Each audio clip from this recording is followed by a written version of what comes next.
नमस्कार दोस्तों, मेरा नाम है विमल सिंह। बालाजी स्टडी अड्डा में आपका स्वागत है। सीटेट 31 जनवरी 2021 को आपका पेपर प्रस्तावित है। तो इससे पहले हमने 15 प्रश्न देखे थे इसी पोर्शन के, तो साइड में आई बटन में पिछला वाला वीडियो मिल जाएगा। आज हम देखेंगे बाकी बचे 15 प्रश्न, जिसमें आपका गद्यांश भी आता है, पद्यांश भी आता है और कुछ प्रश्न आपके व्याकरण पर आधारित आते हैं। तो सबसे पहला आपका यहाँ पर कविता की पंक्तियां दे रखी हैं, बहुत ही ज्यादा छोटी पंक्तियां हैं कि अब ना गहरी नींद में तुम सो सकोगे, गीत गाकर मैं जगाने आ रहा हूँ, अतल अस्ताचल तुम्हें जाने न दूंगा, अरुण उदयाचल सजाने आ रहा हूं, कल्पना में मैं आज तक उड़ते रहे तुम, साधना से सिहर कर मुड़ते रहे तुम, अब तुम्हें आकाश में उड़ने ना दूंगा, आज धरती पर बसाने आ रहा हूं। तो सोहन लाल द्विवेदी जी जो हैं उनकी ये पंक्तियां हैं और उस पर आधारित जो है ये प्रश्न पूछा गया है। पूछा गया है कि गहरी नींद में सोने का अर्थ क्या है।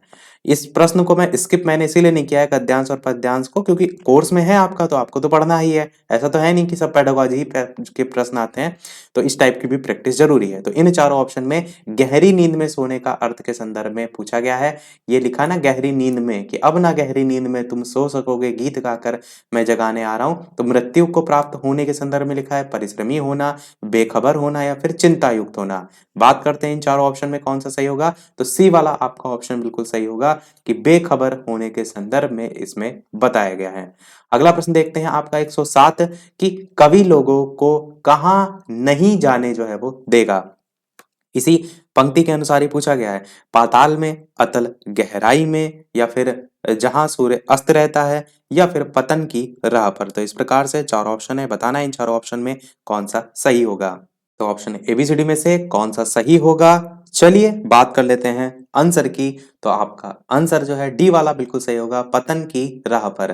कि कवि मानव में अपनी कविता के माध्यम से जीवंतता पैदा करता है और वह किसी को भी पतन की राह पर नहीं जाने देता। ये जो है पंक्ति में उल्लेख किया गया है। तो डी वाला ऑप्शन पतन की राह पर आपका सही हो जाएगा। देखते हैं अगला प्रश्न। अगला प्रश्न आपका 108 है कि कवि किस तरह के व्यक्तियों को संबोधित कर रहा है। जो अत्यधिक प्रेरित हैं, जो बहुत परिश्रमी हैं, या फिर जो जीवन की कठोर वास्तविकताओं से बेखबर हैं, या फिर जो आकाश की ऊंचाइयों को छूना चाहते हैं। तो इस प्रकार से चार ऑप्शन है, बताना है आपको कि कवि किस तरह के व्यक्तियों को संबोधित कर रहा है। तो चलिए बात करते हैं आंसर की। Option A B C D में से तो आपका आंसर ऑप्शन नंबर सी वाला बिल्कुल सही होगा कि जो जीवन की कठोर वास्तविकताओं से बेखबर हैं। तो जो कविता है उसमें कवि ऐसे व्यक्तियों को संबोधित कर रहा है जो जीवन की कठोर वास्तविकताओं से बेखबर हैं। अगला देखते हैं प्रश्न। प्रश्न आपका अगला है 109 कि कवि लोगों को क्यों जगाना चाहता है, ताकि लोग गीत सुन सकें, या फिर ताकि मनुष्य जो है उनमें गतिशीलता आ सके और वे प्रगति के पथ पर आगे बढ़ सकें, या फिर सुबह हो गई है, या फिर यह कवि का दायित्व। तो बताना है आपको इन चारों ऑप्शन में कौन सा सही होगा। चलिए बात करते हैं आंसर की।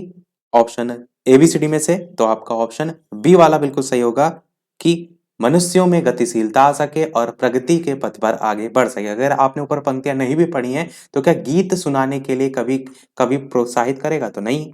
और सुबह हो गई है ये भी आपका कट जाएगा, कवि का दायित्व थोड़ा नहीं होता है कि लोगों को जगाने के संदर्भ में। तो बी देखिए सबसे अच्छा है कि मनुष्य में गतिशीलता है, प्रगति के पथ पर बढ़े। तो बी वाला ऑप्शन सही होगा। देखते हैं नेक्स्ट प्रश्न। अगला प्रश्न आपका कह रहा है कि अतल अस्ताचल तुम्हें जाने ना दूंगा, ये जो पंक्ति दे रखी थी इसमें कौन सा अलंकार होगा। अब ये तो आपको पैराग्राफ की भी आवश्यकता नहीं है, आपको खुद से जो है वो बताना है। श्लेष अलंकार, उपमा अलंकार, रूपक अलंकार, या फिर अनुप्रास अलंकार। तो इन चारों ऑप्शन में से कौन सा सही होगा। अतल अस्ताचल तुम्हें जाने ना दूंगा।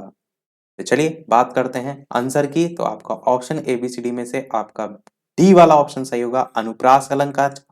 जहां पर क्या होता है, एक ही वर्ण की आवृत्ति होती है, तो वहां पर आपका अनुप्रास अलंकार होता है। तो यहाँ पर आपका डी वाला ऑप्शन सही हो जाएगा। नेक्स्ट प्रश्न देखते हैं। प्रश्न आपका पूछा गया है कि कविता का उपयुक्त शीर्षक क्या हो सकता है। बहुत ही बढ़िया प्रश्न है। हर्ष होगा, कोलाहल होगा, आकाश होगा, या फिर जागृति होगा। ये चार ऑप्शन है, आपको बताना है कविता के शीर्षक के संदर्भ में। मैं आपको एक बार कविता भी दिखा देता हूँ फिर से। ये आपकी कविता थी, अब ना गहरी नींद में तुम सो सकोगे, गीत गाकर मैं जगाने आ रहा हूँ, अतल हस्ताचल तुम्हें जाने ना दूंगा, अरुण उदयाचल सजाने आ रहा हूँ। इस टाइप से आपकी आकाश में मतलब पूरी आपको मैंने फिर से बता दी, फिर से पूरी नहीं पढ़ के आपको सुना रहा हूँ, केवल आपको मैंने एक रिमाइंडर के तौर पर दिखा दी। चलिए वापस से लौटते हैं प्रश्न पर कि इन चारों ऑप्शन में से कौन सा जो है वो सही होगा। तो बात कर लेते हैं आंसर की। तो आप कहेंगे ऑप्शन आपका डी वाला जागृति जो है वो बिल्कुल सही होगा। जागृति यहाँ पर जो आपका दे रखा है, इसमें आपका जो शीर्षक के बारे में बात की गई थी ना ऊपर, जैसे अभी एक ऊपर हमने प्रश्न देखा था जिसमें मनुष्यों को प्रोत्साहन के संदर्भ में बात की गई थी, तो उसी संदर्भ में आपकी कविता भी है। यही शीर्षक आपका जागृति होगा। हर्ष, कोलाहल, आकाश, अन्य ऑप्शन ऐसे नहीं होंगे। नेक्स्ट देखते हैं आपका 112 प्रश्न से लेकर के 120 प्रश्न तक, जो कि आपका गद्यांश पर आधारित है। और गद्यांश आपका है कि मनु बहन जो है उन्होंने पूरे दिन की डायरी लिखी, लेकिन एक जगह लिख दिया सफाई वगैरह की। ध्यान से समझिएगा इसको। फिर आगे है कि गांधी जी प्रतिदिन डायरी पढ़कर उस पर अपने हस्ताक्षर करते थे। आज की डायरी पर हस्ताक्षर करते हुए महात्मा गांधी जी ने कहा कि काटने की गति का हिसाब लिखा जाए, मन में आए हुए विचार लिखे जाएं, जो जो पढ़ा हो उसकी टिप्पणी लिखी जाए और वगैरह का उपयोग नहीं चाहिए। डायरी में वगैरह शब्द के लिए कोई स्थान भी नहीं है और उसने जो पढ़ा हो वह लिखा जाए। ऐसा करने से पढ़ा हुआ कितना पच गया है ये मालूम हो जाएगा। जो बातें हुई हो वे लिखी जाए। मनु ने अपनी गलती का एहसास किया और डायरी विधा की पवित्रता को समझा। और महात्मा गांधी जी ने पुनः क्या किया, मनु से कहा कि डायरी लिखना आसान कार्य नहीं है, यह इबादत करने जैसी विधा है। हमें शुद्ध व सच्चे रूप में से प्रत्येक छोटी बड़ी घटना को निष्पक्ष रूप से लिखना चाहिए, चाहे कोई बात हमारे विरुद्ध ही क्यों ना हो, और इससे हमारे सच्चे स्वीकार करने की शक्ति भी प्राप्त होगी। तो ये गांधी जी के रोचक संस्मरण के संदर्भ में लिखा हुआ है। अब आपका प्रश्न पूछा गया है 112 नंबर इस पर आधारित कि मनु जो थे उनको अपनी किस गलती का एहसास हुआ। पहला ऑप्शन है कि उन्होंने गांधी जी की बात नहीं मानी थी, या फिर जो मनु थे उन्होंने डायरी में काटने की गति का हिसाब लिखा था, या फिर उन्होंने डायरी में सही सही बातें लिखी थी, या फिर उन्होंने डायरी में वगैरह शब्द का प्रयोग किया था। तो मनु को अपनी किस गलती का एहसास हुआ ये आपसे पूछा गया है। तो अभी हमने पैराग्राफ पढ़ा और मैंने अभी बताया था कि उन्होंने डायरी में वगैरह शब्द का जो है वो प्रयोग किया था। यही वाला डी वाला आपका ऑप्शन सही हो जाएगा। पैराग्राफ में भी मैं आपको दिखा देता हूँ। देखिए लिखा था ना, वगैरह का उपयोग जो है वो नहीं चाहिए, डायरी में वगैरह शब्द के लिए कोई स्थान नहीं है। तो यही तो आपको लिखा हुआ है आगे भी कि जो बातें हुई वे लिखी जाए। मनु ने अपनी गलती का एहसास किया और डायरी विधा की पवित्रता को समझा। और यही कह रहा था कि मनु ने अपनी किस गलती का एहसास किया, तो उन्होंने डायरी में वगैरह शब्द का प्रयोग किया था। वही ऊपर मैंने भी दिखाया। देखते हैं नेक्स्ट प्रश्न 113। प्रश्न आपका है कि महात्मा गांधी जी ने वगैरह शब्द पर अपनी आपत्ति क्यों जताई। वगैरह शब्द की जगह आदि शब्द का प्रयोग सही है, या गांधी जी चाहते थे कि सही भाषा का यूज हो, या फिर वगैरह शब्द में कार्य और विचार की स्पष्टता नहीं है, या फिर वे चाहते थे कि जो बातें हैं उनको ज्यों का त्यों लिखा जाए। तो आप क्या कहेंगे, इन चारों ऑप्शन में कौन सा जो है वो सही होगा। तो आपका आंसर ऑप्शन एबीसीडी में से आप कहेंगे कि वगैरह शब्द की जगह आदि शब्द का यूज सही है। तो ऐसा उन्होंने कुछ नहीं कहा था। गांधी जी चाहते कि सही भाषा का प्रयोग हो, तो सही भाषा के संदर्भ में उन्होंने इस विचार को अपने नहीं रखा था। ये जरूर कहा था कि वगैरह शब्द में कार्य और विचार की स्पष्टता नहीं है। तो सी वाला आपका ऑप्शन सबसे ज्यादा उपयुक्त होगा। और वे चाहते थे कि बातों का ज्यों का त्यों लिखा जाए, तो ये भी आपका जो है वो नहीं होगा। यहाँ पर बा लिखा हुआ है, इसमें कंफ्यूज ना होइएगा। वाह और बा ये तो केवल प्रिंटिंग की मिस्टेक है, बाकी ये वगैरह ही जो है वो लिखा हुआ है। तो गांधी जी ने जो वगैरह शब्द है उस पर अपनी आपत्ति इसलिए जताई थी कि वगैरह शब्द में कार्य और विचार की स्पष्टता नहीं है। देखते हैं नेक्स्ट प्रश्न। अगला प्रश्न आपका है कि महात्मा गांधी जी ने डायरी लिखने को इबादत करने जैसा क्यों कहा है। दोनों में समय लगता है इसलिए, दोनों कार्य हमारे कर्तव्यों में शामिल हैं इसलिए, या दोनों कार्य रोज किए जाते हैं इसलिए, या दोनों में सच्चाई और ईमानदारी चाहिए इसलिए। तो बताना है आपको इन चारों ऑप्शन में कौन सा जो है वो सही होगा। महात्मा गांधी जी ने डायरी लिखने को इबादत करने जैसा क्यों कहा है।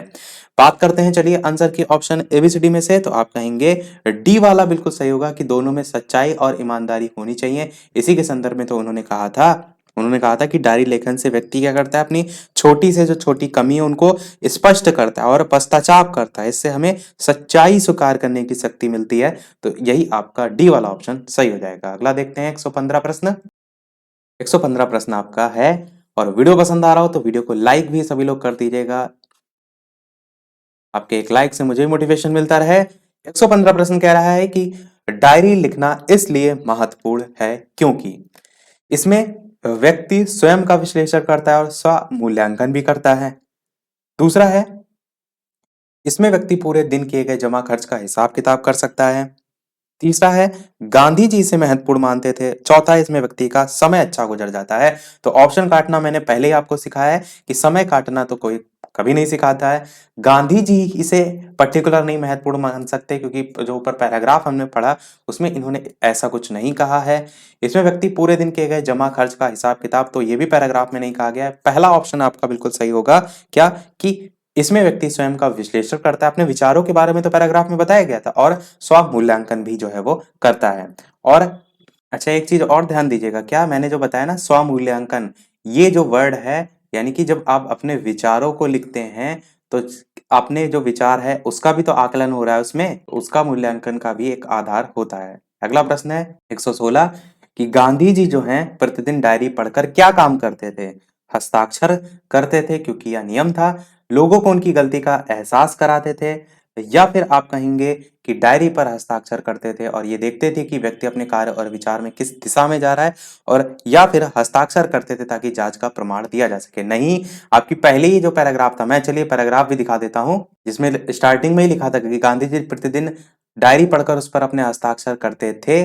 आज की डायरी पर हस्ताक्षर करते हुए गांधी जी ने कहा कि ऐसी ऐसी चीज है, यानी कि वो देखते थे अपने कार्य और विचार किस दिशा में जा रहे हैं, तो उसी के संदर्भ में तो ये विचार यहाँ पर प्रकट किए गए हैं। तो आपको वापस से प्रश्न ले जाते हैं, तो ये आपके ऑप्शन में देखिए, तो हस्ताक्षर करते थे तो ऐसा नियम के बारे में नहीं किया है, गलती का एहसास भी नहीं, ये वाला सही होगा कि देखते थे कि व्यक्ति अपने कार्य और विचार में किस दिशा में जा रहा है, ये वाला सी वाला ऑप्शन सही होगा, डी भी कट जाएगा। अगला देखते हैं प्रश्न। अगला प्रश्न आपका है, प्रतिदिन शब्द में कौन सा समास है? चार ऑप्शन है, द्वंद्व समास, अव्ययीभाव समास, द्विगु समास, या फिर तत्पुरुष समास। बताना है आपको इन चारों ऑप्शन में कौन सा सही होगा। तो इन चारों ऑप्शन में से चलिए बात करते हैं आंसर की, तो आप कहेंगे अव्ययीभाव समास जो है वो बिल्कुल सही हो जाएगा। जिस समास का पहला पद जो है आपका वो, या जिसको हम पूर्व पद के नाम से भी जानते हैं, आपका वो अव्यय होता है या तथा प्रधान भी होता है, उसे हम कहते हैं अव्ययीभाव समास। जैसे यहाँ पर आप देखें प्रतिदिन में, तो प्रति जो है आपका ये क्या है, ये पूर्व पद है, और जो दिन आप देख पा रहे हैं ये आपका उत्तर पद है। तो यही तो आपसे कहा गया है, क्या मैंने अभी बताया विभाव में कि जिस समास का जो पहला पद होता है वो अव्यय होता है, तो प्रति आपका अव्यय के तौर पर और प्रधान के तौर पर यूज हो रहा है। अच्छा, जब समास विग्रह करते हैं तो प्रतिदिन का प्रत्येक दिन हो जाता है, तो आप इस चीज का भी ध्यान रखिएगा। तो यहाँ पर आपका अव्यय भाव होगा, तो यहाँ पर तो केवल अव्यय दे रखा है, और कौन से अव्यय होते हैं, तो जैसे कि आपका अनु होता है, या बड़ा आ के तौर पर लिखा रहता है, या फिर प्रति जैसे यहीं पर दे रखा है प्रति, या फिर यथा करके होता है आपका, या फिर भर करके होता है, भर से आपका भरपेट बहुत पूछा जाता है, या आपका हर करके होता है। तो ये सब आपके होते हैं। जैसे मैंने आ की बात की तो आ जन्म उससे बनता है, उसका समास विग्रह होता है जन्म से लेकर। जैसे यथा की मैंने बात की तो यथा मति होता है, तो मति के अनुसार।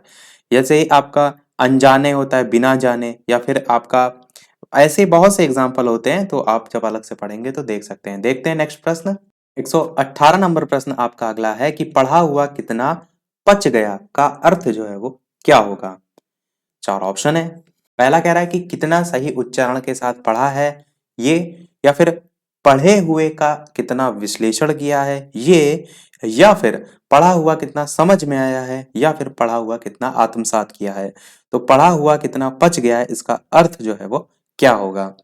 तो आप नॉर्मल इसको भाषा में भी तो बोलते हैं कि केवल पढ़ना इंपॉर्टेंट नहीं है, उस पढ़ने वाली चीज को आपने कितना ग्रहण किया, कितना अपने अंदर आत्मसात किया। तो बस आपका आंसर डी वाला बिल्कुल सही होगा। आत्मसात वर्ड से आप समझ गए होंगे, कितना सही उच्चारण के साथ पढ़ा, उच्चारण संबंधी आपका इसमें नहीं आएगा, कितना विश्लेषण किया वो तो नहीं आएगा। सी वाले ऑप्शन से आप जरूर कंफ्यूज हो सकते थे कि पढ़ा हुआ कितना समझ में आया, क्योंकि हम यही कहते हैं ना कि पढ़ना जरूरी नहीं, समझना ज्यादा जरूरी है। पर समझने और आत्मसात में जो आपका भारी वर्ड है वो डी वाला ज्यादा होगा। आत्मसात मतलब ग्रहण करने के संदर्भ में, और जो पैराग्राफ था उस पर भी बेस्ड है, तो उसके आधार पर भी आत्मसात ही होगा।